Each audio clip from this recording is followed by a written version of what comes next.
Em nome do Pai, e do Filho, e do Espírito Santo. Amém. Evangelho de Jesus Cristo segundo São Lucas. Glória a vós, Senhor.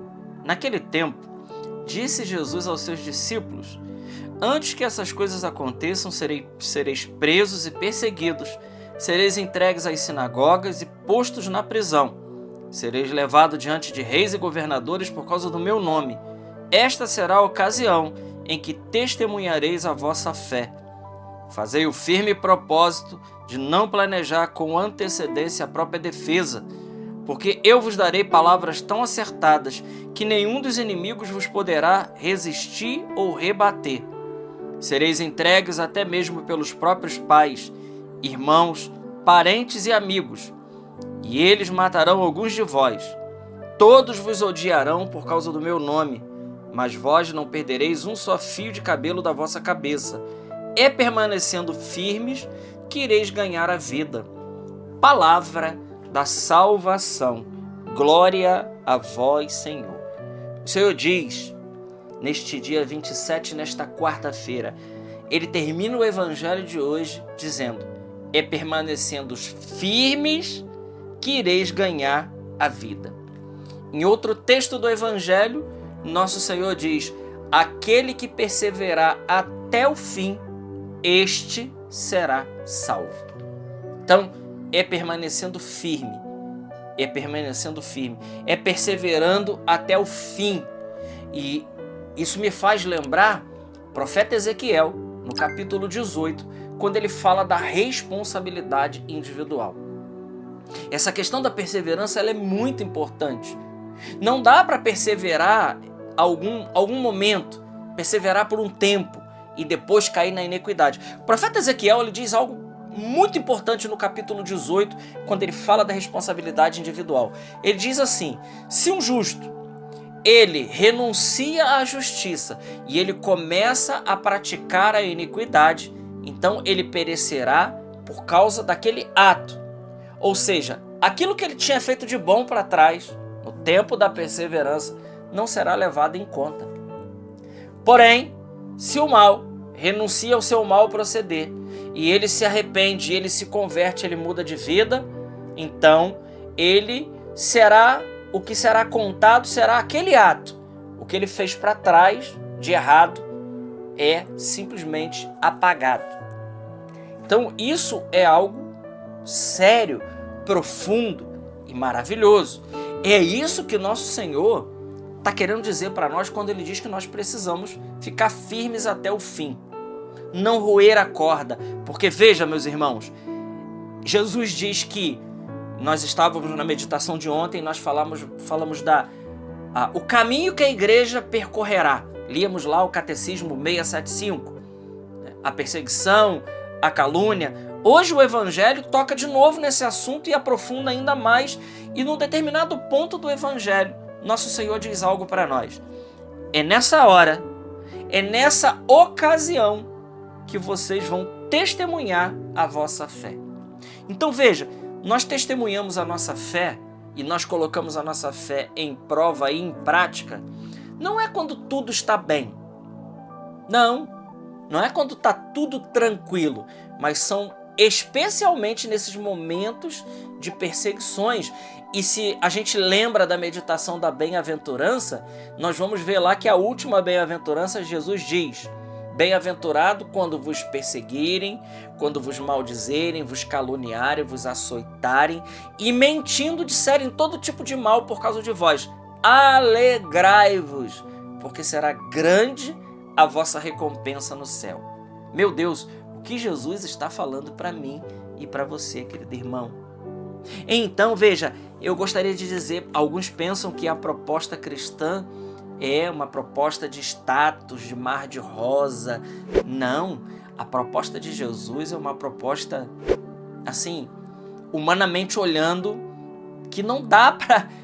a gente olha para a proposta de Cristo e a vontade é recusá-la. Por quê? Jesus não promete vida fácil aqui para nós. Não. Ele promete perseguição, ele promete calúnia, ele promete martírio.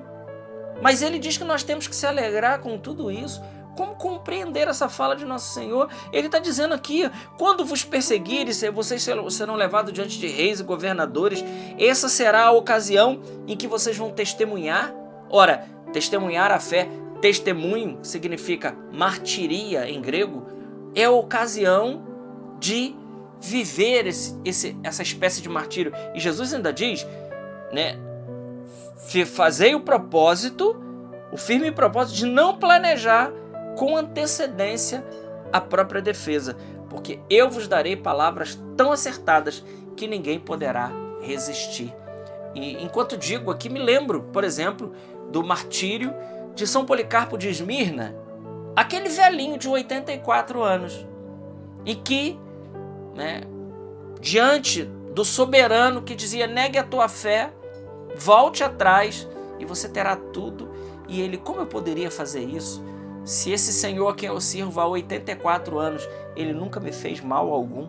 Olha a fala de São Policarpo de Esmirna. Simplesmente tocaram fogo nele e ele não queimou. Até que então, vendo que ele não morria por aquele prodígio, por aquele milagre, então resolveram cortar a cabeça dele, né? O carrasco deu um golpe fatal e ali então São Policarpo ele vai, né? Ele morre. Assim como Santo Inácio de Antioquia, que dizia, não me impeçam, eu quero ser o trigo de Deus. Eu quero ser o trigo de Deus. Santo Inácio de Antioquia, as atas do martírio dele também é algo maravilhoso. Então, eles não estavam preocupados com a defesa deles. Não estavam preocupados em justificar aquilo que não precisa justificar, a fé em Cristo. Eles estavam ali entregando completamente a sua vida. Quando eu digo que não precisa justificar, não é que a gente não precisa explicar a fé, mas diante dos seus algozes, São Policarpo, Santo Inácio de Antioquia e tantos outros, né, principalmente os mártires do primeiro século, mas também os atuais, eles estavam ali não preocupados em, com antecedência, planejar o que ia dizer, planejar um modo de escapar. Não. Eles estavam preocupados com a verdade de Cristo. Eles estavam preocupados. E veja, o texto do Evangelho fala disso, fala que pai vai entregar filho e todos vão odiar vocês por causa do meu nome. Aqui tem um objetivo, não é por nós, mas é por quem a gente serve. É Jesus, é por causa dele. Então, meus irmãos, o Evangelho de hoje, ele vem mais a fundo ainda naquilo que nós estávamos meditando ontem, mas hoje ele fala especialmente para nós a respeito da perseverança, de ficar firmes. E aqui não há outro modo de permanecer firme, não há outro modo de permanecer com o Senhor, senão de manter uma vida de intimidade com Ele. Será impossível, e aqui essas palavras elas são fortes para nós. Quem não tiver uma vida de intimidade, quem não tiver uma vida de oração séria, uma vida de adoração, não vai aguentar os tempos que estamos vivendo e aqueles que virão. Não vão aguentar, né? Porque humanamente nós vamos olhar para essa realidade, mas para viver isso, para viver o que São Policarpo viveu, o que Santo Inácio de Antioquia viveu, todos os outros mártires, como a história daquele menino mexicano que, mesmo sofrendo as maiores torturas e a morte, ele dizia, viva Cristo Rei. Ele não negou a fé. Que coisa maravilhosa. Ora, para isso é preciso uma graça sobrenatural. Humanamente nós não damos conta. Meus irmãos, não nos iludamos. Humanamente nós vamos negar nosso Senhor. Então nós precisamos de uma vida de intimidade e pedir aquilo que é imerecido, que é a graça da perseverança final. Isso não é algo merecido, não é algo merecido nosso, isso é mérito de Cristo. Então nós precisamos pedir a graça. Senhor, me dá a graça de perseverar quando tudo for muito difícil. Nós precisamos pedir e cultivar com Jesus uma vida de intimidade, uma vida mortificada. Nossa Senhora tem pedido isso, né?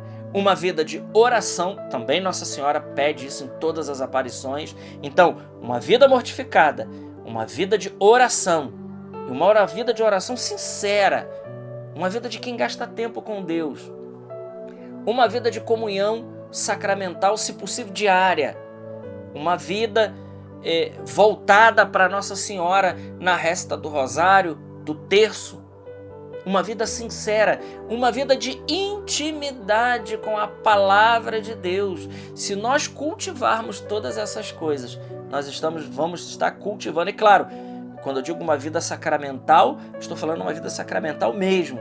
Se nós cultivarmos todas essas coisas, nós cultivaremos uma vida de intimidade. E em cada ato desse, especialmente através dos sacramentos e da oração, nós vamos recebendo as graças atuais para que a gente possa resistir nos dias maus. É aquilo que São Paulo fala em Efésios 6, quando ele fala da armadura de Deus. O que é a armadura de Deus? Senão receber de Cristo as armas de defesa e ataque para que a gente possa suportar nos dias maus as ciladas, aos embustes do mal, de todo esse mundo perverso, para poder resistir. Ora, essas são as graças atuais que Deus nos dará se nós estivermos com a couraça da justiça, com o cinturão da verdade, os pés calçados de prontidão para anunciar o evangelho de paz. Ou seja, uma vida em Deus. Uma vida em Deus. Nada pode com o homem e a mulher de Deus, aquele que está ali vivendo uma vida séria com o Senhor. Que Deus te abençoe e que Ele nos dê força para que a gente possa testemunhar Jesus todos os dias da nossa vida até o fim. Glória ao Pai, ao Filho e ao Espírito Santo, como era no princípio, agora e sempre. Amém. Salve Maria Imaculada.